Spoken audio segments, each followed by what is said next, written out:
There is a strange thing about attraction. Sometimes the man you can't stop thinking about isn't the man who would make your life better. And sometimes the man who seems almost impossible to forget isn't necessarily the man who is capable of giving you the relationship you actually need. That's not because your attraction is wrong. And it doesn't mean you should force yourself to want someone you're not attracted to. It means something much more interesting may be happening. You can be attracted to qualities that feel powerful in the moment, without those qualities being healthy for you in the long term. And this becomes especially important when you're a single mom. Because you're not only choosing someone to date. You're deciding who gets access to your time, your emotional energy, your peace, and potentially your family life. So the question isn't simply, do I want him? A better question is, what exactly about him do I want? And what happens if I get it? Chemistry can be immediate. Compatibility usually isn't. You can meet someone and feel an almost instant pull toward him. You like the way he talks. You like his confidence. You like his energy. You think about him after the conversation ends. And suddenly, your mind starts filling in the blanks. You imagine what this could become. But notice something. At this point, you don't necessarily know him. You know how you feel around him. That's important information. But it's incomplete information. Chemistry tells you, something about this person activates something in me. Compatibility asks, can this person actually fit into the life I live? Those are completely different questions. A man can make your heart race and still be unreliable. He can be incredibly attractive and still have terrible emotional regulation. He can make you feel understood while having no ability to communicate when things become difficult. And this is where attraction can become misleading. Because your brain naturally wants to turn a strong emotional reaction into a conclusion. I feel this strongly, so this must be important. But intensity isn't proof. It's information. Some relationships feel alive because they're unpredictable. One day he's completely attentive. The next day he's distant. Then suddenly he's back. And when he returns, the emotional relief can feel incredible. You missed him. You wondered what happened. And now you're getting his attention again. That emotional contrast can make the connection feel extremely powerful.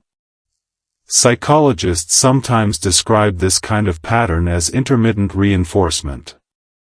It's when attention or affection arrives unpredictably, and that uncertainty can make the reward feel even more powerful.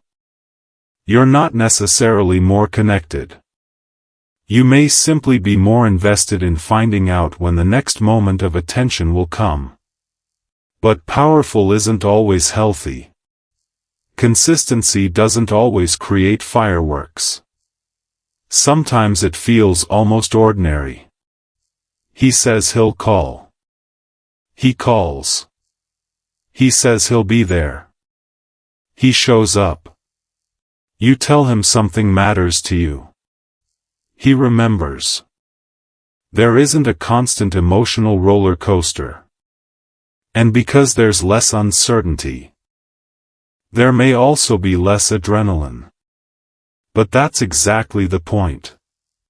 Peace can feel unfamiliar when you've learned to associate uncertainty with chemistry. A man who is consistent may not occupy your thoughts every hour. And that isn't necessarily a sign that something is missing. It may be a sign that your nervous system isn't constantly trying to figure out where you stand. Confidence can be incredibly attractive. A man who knows what he wants. A man who makes decisions. A man who seems capable. Especially when you've had to carry a lot of responsibility yourself, that kind of energy can feel relieving. You may think, finally, someone who can handle things. But there's a difference between a man who can lead and a man who needs control. A confident man can say, "Here's what I think. What do you think?" A controlling man says, "This is what we're doing." A confident man respects your independence. A controlling man slowly starts treating your independence like a problem. And the difference may not be obvious at first. Because control can initially look like certainty. Protection can initially look like possessiveness. Strong opinions can initially look like leadership. That's why you don't judge these qualities by their first impression. You watch what happens when you disagree. Because anyone can look confident when you're agreeing with them. Character becomes much clearer when you say no. Attention feels good. Especially when you've spent years putting everyone else's needs ahead of your own. Someone notices you. He texts you. He remembers something you said. He tells you you're beautiful. He makes you feel desired again. That can be deeply meaningful. But attention asks, how much does he notice you? Care asks, what does he do with what he notices? A man can pay enormous attention to you and still not care about your boundaries. He can text constantly and disappear when you actually need support. He can make you feel wanted without making you feel emotionally safe. So don't only count how often he gives you attention. Watch how he responds when you need something that isn't convenient for him. Does he listen? Does he remember? Does he adjust? Does he respect your limits? Because attention can make you feel special. Care makes your life feel safer. There is nothing wrong with wanting a man who makes you feel protected. Especially when you've been carrying responsibility alone. You may genuinely appreciate someone who says, "I've got this." But there's an important distinction. Protection says, "I'm beside you." Possessiveness says, "You're mine." Protection gives you more freedom. Possessiveness gradually takes freedom away. A healthy man can care about your safety without deciding who you can talk to. He can be protective without monitoring you. He can be strong without making you feel small. And he can support you without expecting obedience in return. The healthiest form of protection doesn't create a smaller life. It helps you feel safer inside the life you already have. So what does all of this mean?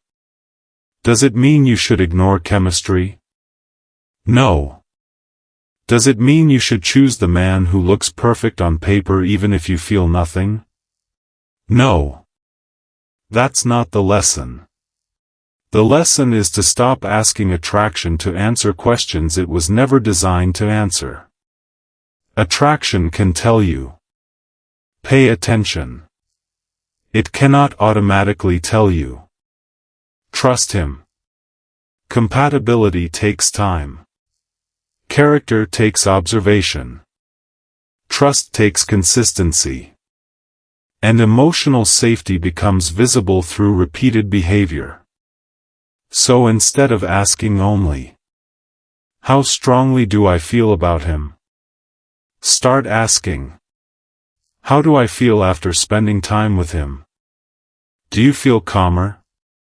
More yourself? More respected? More free? More emotionally secure? Or do you feel confused? Anxious? Like you're constantly trying to earn his attention? Like you have to become smaller to keep the relationship peaceful? Those feelings matter too. Here's one of the simplest ways to understand the difference between the man you want and the man you need. Don't only watch how he treats you when everything is going well. Watch him when you disappoint him. Watch him when you're busy. Watch him when you disagree. Watch him when you say no. Watch him when you need something. Watch him when he doesn't get his way. Because anyone can be charming when they're getting what they want. The more revealing question is, who is he when your needs become inconvenient? That's where confidence becomes control. Where attention becomes care. Where protection becomes possessiveness. And where chemistry either develops into something deeper, or reveals itself as something that simply felt powerful. The man you want isn't necessarily the wrong man. And the man you need isn't necessarily the boring man.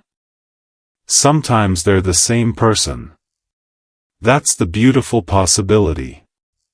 A man can be attractive and emotionally mature, confident and respectful, protective and non-controlling, passionate and consistent, attentive and genuinely caring.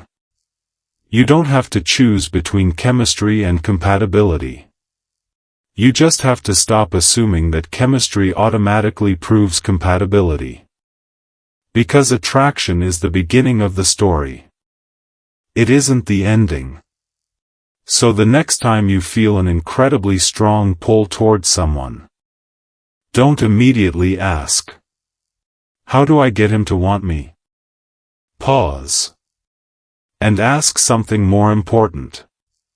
If I got exactly the relationship I'm feeling attracted to right now, would it actually be good for my life? Because the man you want may be the one who makes your heart react.